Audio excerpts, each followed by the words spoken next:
नमस्कार, India real estate guide में आपका एक बार फिर स्वागत है। आपके साथ मैं हूं विपिन भट्ट। तो मुंबई की शक्ल बदलने की कोशिश लगातार होती रहती है और उसके लिए अलग अलग चीजें आती रहती हैं। कभी इसे शंघाई बनाने की बात होती है तो कभी इसे वर्ल्ड क्लास सिटी बनाने की बात होती है, और उसी में एक चीज आती है, वो है इस शहर का डेवलपमेंट प्लान जो 20-20 साल के लिए बनता है। एक बार फिर मुंबई का डेवलपमेंट प्लान इन दिनों चर्चा का विषय बना हुआ है, क्योंकि बीएमसी यानी कि यहाँ की म्युनिसिपल कॉर्पोरेशन ने उसे बनाया, लेकिन यहाँ की सरकार को उस पर ऐतराज था, क्योंकि पास करने की अथॉरिटी उन्हीं के पास होती है और साथ में आम जनता का भी बड़ा ऐतराज आया उसके ऊपर। तो आखिर क्या कारण रहे कि इस डेवलपमेंट प्लान को खारिज करना पड़ा या कुछ समय के लिए टालना पड़ा? अब 4 महीने बाद एक नया प्लान आएगा, तो क्या कमियां थी और क्या कुछ करना चाहिए? और सबसे ऊपर होगा शहर का विकास। शहर के लिए सबसे अच्छा क्या होगा, क्योंकि देश का सबसे बड़ा शहर है, देश की आर्थिक राजधानी है, पूरी दुनिया की निगाह इस पर होती है। तो आज इसी पर होगी हमारी चर्चा केंद्रित, और इस चर्चा को करने के लिए हमारे साथ हैं आज दो खास मेहमान। उनका तारुफ मैं आपसे कराता हूं।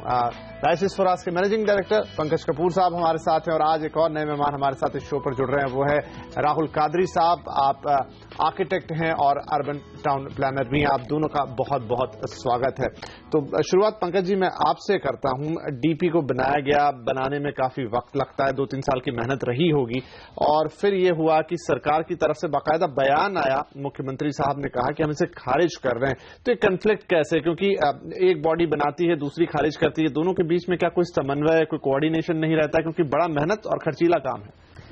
देखिए, जो मिस्टेक्स आई और जिस हिसाब से वो मिस्टेक्स मीडिया में दिखाई गई और जिस स्केल पे वो मिस्टेक्स दिखी, उससे जरूर लगता है कि कहीं चूक हुई थी। और कई जगह पे जो है अलग अलग पर्सपेक्टिव थे लोगों ने। एक सेगमेंट था, हालांकि मैं भी सोचता हूं कि मुंबई की एफएसआई बढ़ानी ही पड़ेगी। जिस हिसाब से कॉम्प्लेक्सिटीज हैं, आप उसको रिजॉल्व नहीं कर सकते जब तक आप इसको बढ़ाएंगे नहीं। लेकिन कई सारे ऐसे सेगमेंट थे जिन्होंने लगा कि जो ओपन स्पेस के रेशियोज थे वो काफी कंप्रोमाइज किए गए, बाकी एमिनिटीज कम थी, आरए और बाकी सारे जो रीजन थे उसके ऊपर जो पर्सपेक्टिव है वो डिफरेंट था। और सबसे ज्यादा जो गवर्नमेंट का दूसरा आउटलुक लगा कि आप अफोर्डेबल हाउसिंग को प्रमोट करना चाहते हैं, लेकिन आप अगर प्रीमियम की कॉस्ट इतनी ज्यादा रखेंगे तो कहां से वो अफोर्डेबल हाउसिंग होने वाली है। छोटे घर से अफोर्डेबल हाउसिंग नहीं होता, एक बजट से अफोर्डेबल हाउसिंग होता है। तो 20,000 रुपए पर स्क्वायर फीट में का जो घर होता है वो कहीं से भी किसी को भी अफोर्डेबल नहीं हो सकता। तो ये तमाम जो है आयाम थे जहां पे चीजें ठीक नहीं थी। और कहीं मुझे लगा, जो मेरा अपना असेसमेंट था, कि ऐसा लगा कहीं तालमेल नहीं थे। जब इसको प्रपोज किया गया कि एक ऑब्जेक्टिव लेकर के हमने बात की, आगे चलते चलते हमें लगा कि हमको इसकी जगह पे थोड़ा एफएसआई बढ़ा देना चाहिए, और आपने वो एफएसआई बढ़ा दिया। कुछ लोगों ने डिसीजन ले लिया, लेकिन उसके साथ साथ जो इंडेक्सिंग की जाती है कि आपकी एमिनिटीज का स्पेस कैसे बढ़ाना चाहिए, बाकी चीजें, वो हो नहीं पाई, तो तालमेल नहीं रहा। राइट। कादरी साहब के पास आता हूं। आप अर्बन टाउन प्लानर भी हैं, आर्किटेक्ट भी हैं, तो दो तरह की हमको यहाँ पर विरोधाभास दिखाई दिए प्लान के अंदर। एक तो ये है कि आपसे गलती हो गई, मैपिंग में गलती हो गई, कुछ और चीज थी, कुछ और दिखा दी गई, और एक ये है कि आपकी जो सोच है वही अलग है। सरकार का मानना है कि आरए जैसी जगह पर ग्रीनरी रहनी चाहिए, लेकिन आप कह रहे नहीं, उसमें डेवलपमेंट कर दीजिए, नहीं तो इंक्रोचमेंट हो जाएगा, वहां पे अतिक्रमण हो जाएगा। तो आपके हिसाब से इस पूरे प्लान में कितनी खामियां थी और कौन सी जगह जहां फोकस रखना चाहिए? क्योंकि छोटी मोटी गलतियां तो करेक्शन, जो मिस्टेक्स हो गई वो तो ठीक कर दी जाएंगी, लेकिन जहां डिफरेंस ऑफ थॉट है उसको कैसे ठीक करेंगे? देखिए, मेन डिफरेंस ऑफ थॉट ये है कि जो डिक्लेयर किया था कि मुंबई को इंक्लूसिव बनाना है, एनवायरमेंटल बनाना है, अफोर्डेबिलिटी बनानी है, तो वो जो एम्स थे वो अभी है ही नहीं प्लान में। उन्होंने सब जो इन्वायरमेंटल के लिए, इंक्लूसिव के लिए डाइल्यूट किए हैं, सब स्टैंडर्ड्स डाइल्यूट किए हैं। ओपन स्पेस स्टैंडर्ड्स कम किए हैं, नेशनल स्टैंडर्ड 6 है, इंटरनेशनल स्टैंडर्ड 10 है। यहां बोल रहे हैं 2 स्क्वायर मीटर्स पर पर्सन इनफ है, बट 2 स्क्वायर मीटर्स किस हिसाब से? 2 स्क्वायर मीटर्स में मुंबईकर का हेल्थ बढ़ेगा कि नहीं? हमारी हेल्थ कॉस्ट बढ़ेगी, जरूर बढ़ेगी। तो इसमें डेंजर है बहुत। ये स्टैंडर्ड्स बहुत सोच के, बहुत सालों से सोच के स्टैंडर्ड्स बनाए गए हैं, और इनको ऐसे ही तुरंत 6 से 2 लाना, ये कैसे किया है, किसने किया है और क्यों किया है, कोई बता नहीं रहा। तो ये मेन यही है कि ये स्टैंडर्ड कम हुई है। तो बाकी के स्टैंडर्ड भी, नंबर ऑफ स्कूल्स पर square kilometre, number of hospitals पर स्क्वायर मीटर, ये डेवलपमेंट प्लान में सब उनको कम किया। तो आप कहेंगे कि सरकार ने स्क्रैप वर्ड यूज करें या जो भी कहें, अच्छा किया ये डिसीजन लेके कि जाइए दोबारा देखिए फिर बना के लेकर आइए, गलतियां बहुत हैं? नहीं, ये क्या है, ये खाली टाइम दिया गया है ये छोटी मोटी मैपिंग प्रॉब्लम्स को करेक्शन करने के लिए। कोई बता नहीं रहा है गवर्नमेंट में या कहीं भी कि पॉलिसी इसका ठीक है कि नहीं, ये मेन डायरेक्शन ठीक है कि नहीं, उसके बारे में सब चुप है। और सीएम ने भी कहा है, बाकी लोग ने कहा है कि एफएसआई का जो बढ़ाव है इसमें वो बदलेंगे नहीं, तो मेन पॉलिसी बदलेंगे नहीं। तो ये 4 महीने में क्या करेंगे, ये इम्पोर्टेंट नहीं है कि करेक्शन होगा, पर पॉलिसी करेक्शन होंगे कि नहीं वो इम्पोर्टेंट है। और उस पे बात हो नहीं रही अभी तक। पॉलिसी करेक्शन पे बात नहीं हो रही। एक बड़ा मुद्दा उठा था हेरिटेज बिल्डिंग्स का कि 1000 से ज्यादा हेरिटेज बिल्डिंग्स को आउट कर दिया गया। अब ये हेरिटेज बिल्डिंग एक ऐसी चीज है पंकज जी कि आपके घर में बहुत सारा सामान है, इकट्ठा होता जा रहा है। अब आप उसमें से कौन सा रखेंगे, कौन सा निकालेंगे, क्योंकि अगर भरता गया घर तो एक दिन जगह खत्म हो जाएगी। हेरिटेज बिल्डिंग अपनी जगह बहुत इंपॉर्टेंट है, लेकिन अगर आपको शहर को ग्रो करना, ऐसे शहर को जिसमें जगह की पहले से कमी है, तब ये डिसीजन कैसे, क्या उन्होंने सही किया 1000 बिल्डिंग हटा के, या नहीं आपको हाथ नहीं लगाना चाहिए था? एक तरीके से मैं ये सोचता हूं कि आपको कुछ रैशनल डिसीजंस लेने जरूरी हैं। आप एक असेसमेंट कीजिए, आप कीजिए उसकी हेरिटेज इंपॉर्टेंस क्या है, आप हिस्ट्री के पॉइंट ऑफ व्यू से उसकी क्या इंपॉर्टेंस है, आप जो है सिटी के एस्पेक्ट्स पे और टूरिस्ट के एस्पेक्ट्स पे उसकी क्या इंपॉर्टेंस है। अगर आप इसको सब चीजों को एक तरीके से वे करेंगे तो आप देखेंगे।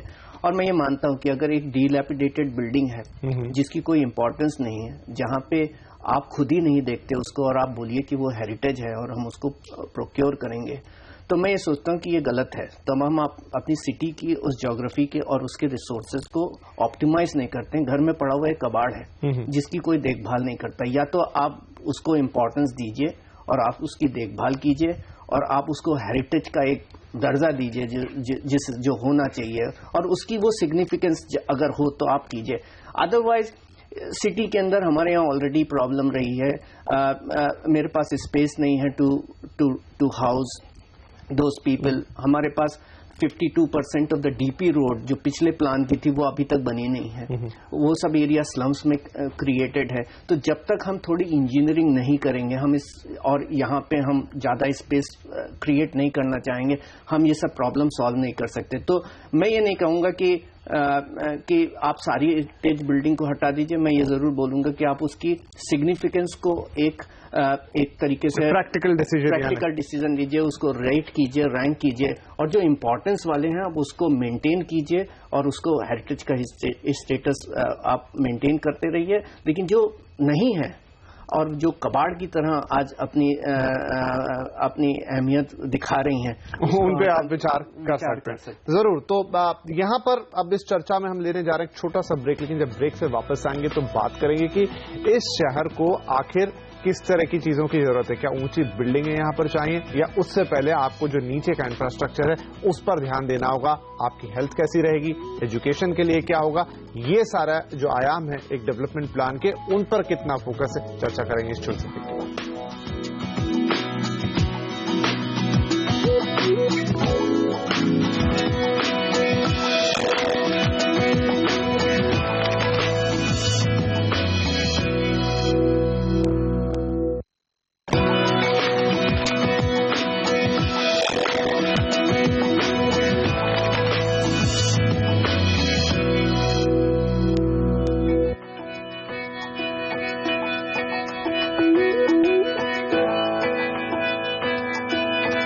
Welcome back. India real estate guide में यहाँ पर चर्चा हो रही है मुंबई के डेवलपमेंट प्लान की कि उसे फिलहाल के लिए तो खारिज कर दिया गया, लेकिन जब नया प्लान आएगा तो उसमें होना क्या चाहिए, किन चीजों पर एम्फेसिस होना चाहिए, तभी शहर का विकास होगा। राहुल साहब, आपसे जब बात कर रहे थे अपने शो के पहले तो आपने कहा था कि एग्जैक्टली अब मुंबई में पॉपुलेशन का इन्फ्लक्स तो रुक गया, ऐसा नहीं हो रहा है कि आपको रोज बहुत बड़े पॉपुलेशन का सामना करना पड़ रहा है। ऐसे में जो पिछले प्लान की कुछ कमियां थी उसको इस प्लान में कैसे सुधार सकते हैं, उस पर कोई ध्यान है या नहीं है?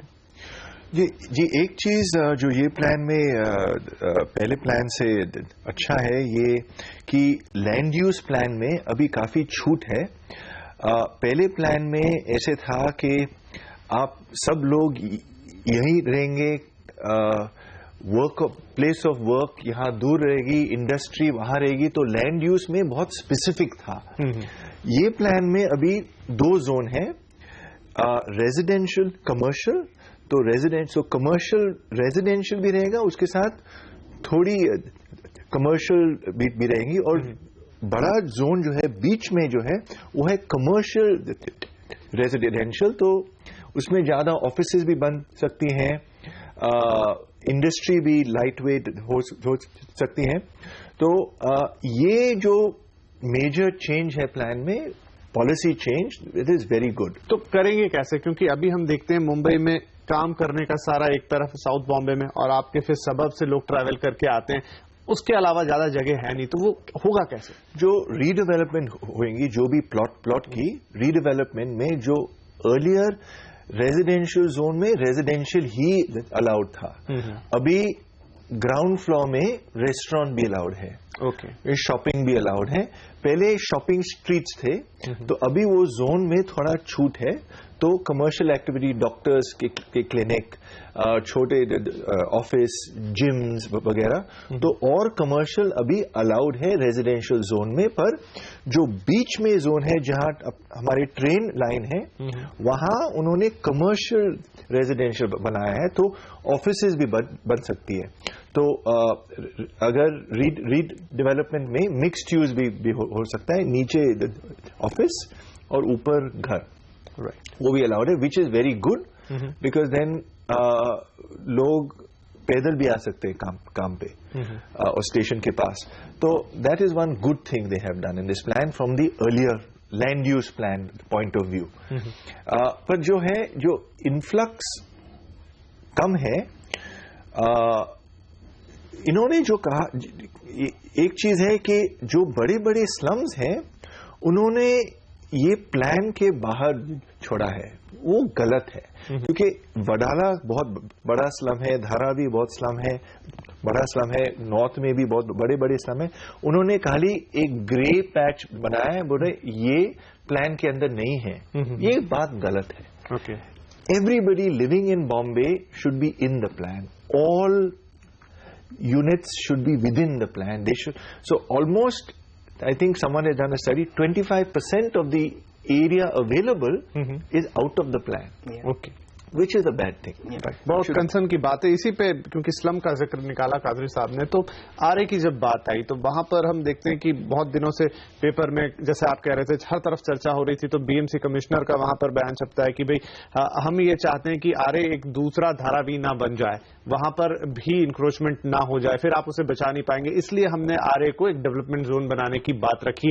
ये तर्क कितना सही था, या क्या इससे वाकई फायदा होगा? क्योंकि दूसरी तरफ एक पूरा एक लॉबी तो नहीं कहूंगा, पूरा एक समाज है जो कह रहा है कि नहीं, this is the only lung for the city, इसे हाथ मत लगाइए। देखिए, इसको अगर मैं दूसरे ढंग से देखूं कि इस बयान को, कि तो मुझे लगता है कि हमारी कंट्रोलिंग अथॉरिटीज जो है, रेगुलेटरी अथॉरिटी है, उनको अपने अंदर ही कॉन्फिडेंस नहीं है कि हम इसको कंट्रोल कर सकते हैं, हम इस एरिया को मेंटेन कर सकते हैं और स्लम फ्री बना सकते हैं। और यही एक सबसे बड़ा प्रॉब्लम है कि आप प्लानिंग अपने डिफिडेंस के ऊपर कर रहे हैं, और वो गलत है। क्योंकि अगर शहर में एक पीस है जिसको हमने आज तक बोला कि यही लंग्स बचा है, और अगर आप उसको ही हटा देंगे तो गलत है। अगर आप इंटीग्रेट करते हैं वहाँ मोबिलिटी इम्प्रूव करने के लिए, कि अगर आप, जो मैं देखता हूँ कि आरए के थ्रू अगर आप एक टनल के थ्रू अगर थाने को इंटीग्रेट कर दें, तो आप इंफ्रास्ट्रक्चर डेवलपमेंट के पॉइंट ऑफ व्यू से अगर कुछ वहाँ पे चेंजेस लाना चाहते हैं, मैं ये बोलूँगा कि ये अच्छा है, क्योंकि ये स्पार्शल मोबिलिटी को इम्प्रूव करता है। और हमारे यहाँ का मेजर कंजेशन का प्रॉब्लम है मुंबई के अंदर, और सिटी की कॉम्प्लेक्सिटी इस कंजेशन के साथ है। तो जितना अच्छा सर्कुलेशन आप क्रिएट कर सकते हैं तो ठीक है, लेकिन आप उसको रेजिडेंशियल जोन और वहाँ पे हाई डेंसिटी लेकर के आए, वो गलत है। उस माहौल के अनुकूल का अगर आप छोटा मोटा इंटीग्रेट कीजिए, जो हो सकता है कि वो टूरिज्म के पॉइंट ऑफ व्यू से आप वहाँ पे कुछ करिए, तब तक ठीक है। अदरवाइज एक नेसेसिटी है एज सच। एक सिटी जहाँ पे बता रहे हैं राहुल जी कि 2% की अगर ओपन एरिया रह गया और जो बचा हुआ एरिया है अगर आप उसको भी कंज्यूम करना चाहेंगे तो शायद इसका हेल्थ के ऊपर बहुत इम्पैक्ट पड़ेगा। और क्योंकि मैं उस साइट पे रहता हूँ तो मुझे ये मालूम है कि वहाँ पे जो रेस्पिरेटरी प्रॉब्लम्स होती है, आप भी शायद उधर ही साइट में रहते हैं, तो मुझे ये लगता है कि कहीं ना कहीं हमको इस तरफ ध्यान देना भी पड़ेगा कि हमारी एयर कितनी पॉल्यूटेड है और अगर हम क्लीन रख सकते हैं, उसको रख सकते हैं। अगर हम इसको रिमूव कर रहे हैं तो मेरे पास दूसरे ऑल्टरनेटिव क्या है जिसके बेसिस पे हम यहाँ की इस प्रॉब्लम को रिजॉल्व कर पाए। तो जब तक हम उस तरफ ध्यान नहीं देखेंगे तो गलत है। और आप किसी भी चीज को ये नहीं तर्क दे सकते हैं कि अगर मैंने वहां पे डेवलप नहीं किया तो एक दिन और मैं आप एक और छोटी सी चीज बोलूं कि आप चंडीगढ़ का अगर आप प्लान देख लीजिए, चंडीगढ़ में ओपन एरिया को वो सिक्योर कैसे करते हैं, वहां बहुत ही क्लोजली जो है वो पेड़ लगा देते हैं कि इतने पास पेड़ लगाते हैं कि वहां स्लम भी नहीं बन सकता। मैंने 2-3 जगह इस तरीके से देखा। तो इस तरीके के इनोवेशन के थ्रू आप स्लम फ्री मेंटेन कर सकते हैं, आप विजिल कर सकते हैं, आप पॉलिसी। ये आपके विल के ऊपर डिपेंड करेगा कि आप उसे तो मतलब आप समस्या को दूसरी तरफ ना मोड़ें, जो समस्या है उसको सुलझाएं, ना कि उसका उल्टा समाधान आप देने की कोशिश करें। यहाँ पर राहुल साहब भी कुछ कहना चाहते थे, लेकिन मैं लूंगा यहाँ एक छोटा सा ब्रेक क्योंकि ये जरूरी है। और जैसे ही ब्रेक से आएंगे तो राहुल साहब का इस पर रिएक्शन लेंगे कि वो इस समस्या के बारे में क्या राय रखते हैं। छोटे से ब्रेक के बाद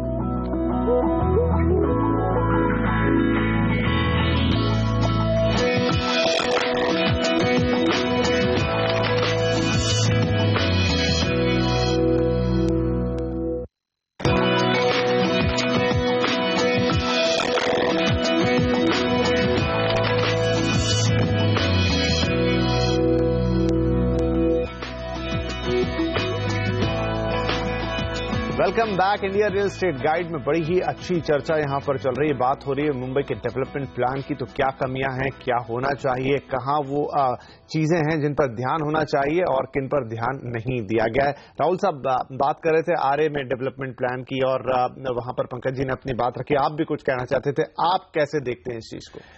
जी क्या है, ये कितनी गंभीर बात है, ये लोग समझ नहीं रहे हैं। ये जो लोग कहते हैं ये सिटी की लंग्स है, तो लंग्स का फंक्शन क्या है? लंग्स जो कहते हैं हमारी ब्लड को प्योरीफाई होता है, ऑक्सीजन आता है। तो अगर लंग्स नहीं रहे तो क्या होगा? तो this is such an important part of oxygen and purifying air for the city. Government has to find a way to protect it. They cannot say, I can't protect it. This is the lifeline. Lifeline. It's too important to say, acha, we can't protect it. Develop karo. There's no excuse. It is too important. So that is what is at stake is that lives are at stake. Health is at stake. People will fall sick. Our children will fall sick. Their health, their studies, they will not be able to do their studies, they will not be able to grow. Our own health, tuberculosis, there's so many respiratory diseases which are there, which we spend so much money for today, वो सब will increase much more. So it is too crucial. Right. क्योंकि अंतिम चरण में है कार्यक्रम के, जल्दी आप लोगों का रिएक्शन लूंगा कि जो सबसे बड़ी समस्या मतलब डेवलपमेंट प्लान तो वैसे शहर के लिए ओवरऑल प्लानिंग होती है, लेकिन आपने एफएसआई बढ़ा दी, लेकिन नीचे का इंफ्रास्ट्रक्चर आज भी हम जानते हैं कितने ट्रैफिक जैम्स होते हैं। वैसे ही एक ऐसा शहर है जहां जगह की कमी है, इससे कैसे निपटेंगे? कितना प्रैक्टिकल होगा कि आप एफएसआई बढ़ा, लोअर परेल जहां पर हम तीनों बैठे हैं इस वक्त, वहां पर भी आप देखिए कि बहुत ऊंची ऊंची इमारतें आ चुकी हैं, लेकिन जो रोड है बीच का बहुत छोटा है।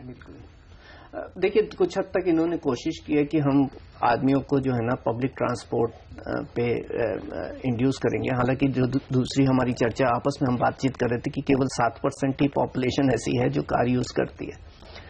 ज्यादातर लोग वॉक टू वॉक करते हैं 40%। आप देखें तो हमारी जो ट्रेनें हैं भाई परसेंटेज जो भी वो भी पूरी तरह से ऑक्यूपाइड हैं, रोड्स हैं वो भी पूरी तरीके से ऑक्यूपाइड है। तो एक्चुअली हमारा मेजर प्रॉब्लम यह है कि अगर आप देखिए तो हमारा स्पार्शल जो है वो प्रॉब्लम रही है, क्योंकि हमने यहाँ पे जो सीबीडी क्रिएट किया वो टिप ऑफ द पेनिसुला किया और हमने नॉर्थ वर्ल्ड रेजिडेंशियल प्रमोट किया और लोगों के तो समय के साथ साथ लोग बाग जो हैं उनका ट्रैवल टाइम बढ़ता रहा।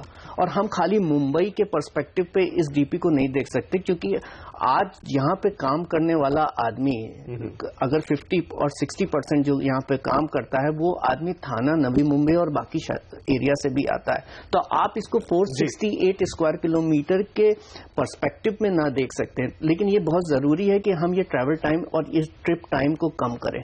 कुछ हद तक इन्होंने प्लान किया था जिसपे बांद्रा कुर्ला को इन्होंने प्रमोट किया, लेकिन क्योंकि गवर्नमेंट का एक पर्सपेक्टिव रहता है कि हम ज्यादा से ज्यादा जो है ना पैसा अपनी जमीन से कमा लें और वो कर लें, तो वो ऑब्जेक्टिव फुलफिल उतना नहीं हुआ जितना होना चाहिए था। राइट, तो अब समय बिल्कुल ही कम रह गया है। आखिरी 30 से 40 सेकंड आपका फाइनल रिएक्शन राउत साहब। Most important thing is the trans harbour link, because Trans Harbour Link will create double the size of Bombay on the other side. We will not have any shortage of land. We will have enough land. So capital is scarce. पैसा हमारे पास है नहीं, जो भी पैसा लगा रहे हैं ट्रांस हार्बर लिंक में लगाएं, क्योंकि हमारा लैंड दुगना होगा। Most important thing which is not there in the plan, which should be there.